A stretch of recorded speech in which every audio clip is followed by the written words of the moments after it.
Uh, Good evening. My name is Kasim Yusuf. I have gone through the, the two tasks given with regard to this position of a project officer. The first task which asks about the 3-month work plan. The second task asks about the important criteria for assessing the firm's ability to make an impact in the value chain. So let me start with the first task, which asks about the 3-month work plan. So uh, the first and the second week of the project will be dedicated to finalize some of the working tools uh, together with the project manager. So those working tools include detailed implementation plan, that is DIP, project procurement plan, that is PPP, costed work plan, which is our budget, then risk matrix, and also stakeholder matrix, then and so on. So after having done that within the first and second week with our project manager, the second week, the third week and fourth week of the project will be dedicated to carry out community entry, where we are going to carry out a field visit to the potential communities, because it's not every community that will just go and do this and target our beneficiaries, but we'll make sure that we carry out a visit to the potential communities.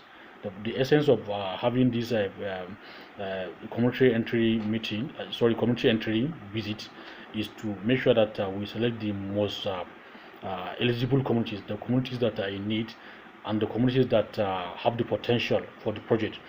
Uh, so this activity involve carrying out community mapping. We'll map out the communities, and during the mapping, we are going to get some information on the demography and characteristics and the potential income generation activities of those communities, including the value chain of each income generation activity. So after having done that within the third and fourth week of the project, the next thing is identification. Within those same weeks is identification of the potential firms and business associations. The potential firm will be identified. When they identify, then we are going to carry out a due diligence check, and this due diligence check will come up and in the fifth and sixth week of the project. After having done the due diligence check of the firms and business association, then the seventh and eighth week of the project will be dedicated to carry out beneficiaries targeting and registration using a defined eligible criteria. So when we, after having done the beneficiaries targeting and registration within the seventh and eighth week of the project, then the ninth week will be dedicated to verify these beneficiaries, and will also be dedicated, the 10th week will also be dedicated to also verify the outcome of the due diligence check that have done for the PEMs and the business associations. So we use this week 9 and week 10 to do two activity. That is to carry out due diligence check for the PEMs and business association, and also to verify the potential and select the potential beneficiaries, and verify the potential beneficiaries and select the most eligible beneficiaries among them. There are some of the eligibility criteria we are going to that we are going to set in the project. So the week 11 and week 12 will be dedicated in the beneficiaries grouping and the planning, that is preparing a term of reference for beneficiaries training. The training will be conducted in two phases. Phase 1 of the training, that is level 1 of the training, is to we are going to build the capacity of the beneficiaries in terms of enhancing their enhancing their vocational skills if they are making a project.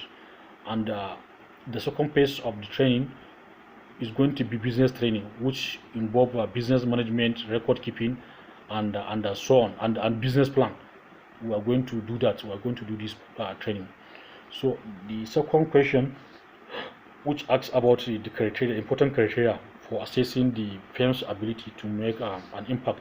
So this thing has to do with due diligence check. The purpose of conducting due diligence check is to to evaluate and select the potential and select the most effective PEMs or company that the project will work with. And some of the criteria we are going to select during this due diligence check, we are going to use a checklist. The checklist will contain items in 3 lists. The items will involve certain check list questions which asks about the capacity of the PEM and the geographic location of the PEM and commercial planning of the PEM, tax identification number. This is part of the document that we are going to verify. Then CSC registration, bank statement, and registration of with other cooperative side, and evidence of similar project that was done by the PEM before. So we are going to use that as part of the criteria to select which PEM and which PEM that will be selected for the project. Thank you very much.